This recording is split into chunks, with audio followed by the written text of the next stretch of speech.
20,000 টাকা বেতনের চাকরি করে কেউ 5 তলা বাড়ি করলে আমরা প্রশংসা করে বলি, দেখো 20,000 টাকার বেতনে চাকরি করে 5 তলা বাড়ি করে ফেললো। আর তুমি কি করেছো? বিয়ের বাজারে দেখা হয় ছেলে সরকারি চাকরি করে কিনা। ছেলে সরকারি চাকরি করে, 5 তলা বাড়ি আছে, তার মানে সোনার টুকরো ছেলে। এমন ছেলের কাছে মেয়েকে বিয়ে দেয়াই যায়। কিন্তু ছেলে সৎ কিনা সেই জিনিসটা কজন খোঁজে?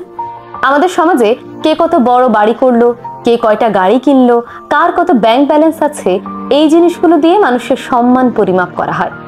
যে মানুষটা সৎ থেকে সারাদিন পরিশ্রম করে অল্প কিছু টাকা উপার্জন করে, তার প্রশংসা করতে আপনি কাউকে দেখবেন না। কিন্তু কেউ যদি 20,000 টাকা চাকরি করে ওই যে 5 তলা বাড়ি করে, সবাই তার প্রশংসায় পঞ্চমুখ। কেউ জিজ্ঞেস করে না ওই 20,000 টাকার চাকরি করে সে এত বড় দালান কিভাবে করলো। বরং প্রত্যেকটা মানুষ তাকে সম্মান দিতে থাকে। মসজিদ থেকে শুরু করে এলাকার বাজার, সব জায়গায় মানুষ তাকে সম্মানের সাথে ট্রিট করে। অথচ যেই মানুষটা আসলে সৎভাবে ইনকাম করে নিজের জীবন যাপন করছে, সেই মানুষটা সম্মান পাওয়ার যোগ্য। আমাদের সমাজে দুর্নীতি বৃদ্ধির পেছনে যারা দুর্নীতি করছেন তারা যেমন দায়ী, তেমনি আমরাও দায়ী। আমরা তারাই দায়ী যারা এই দুর্নীতিগ্রস্ত মানুষগুলোর সমালোচনা না করে বরং এই মানুষগুলোর প্রশংসায় পঞ্চমুখ হই। দুর্নীতি করে 5 তলা বাড়ি করা সেই সরকারি চাকরি করা ছেলেটার কাছে আমরা মেয়ে বিয়ে দিতে চাই।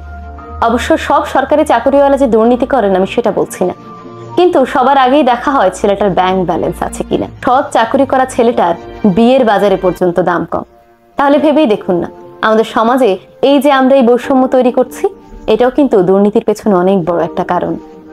সুতরাং আমাদের এই ধরনের মন মানসিকতাগুলো পরিবর্তন করলেই কেবল আমাদের সমাজ থেকে দুর্নীতি দূর হবে এবং আমরা সুন্দর একটি সমাজ করতে পারবো।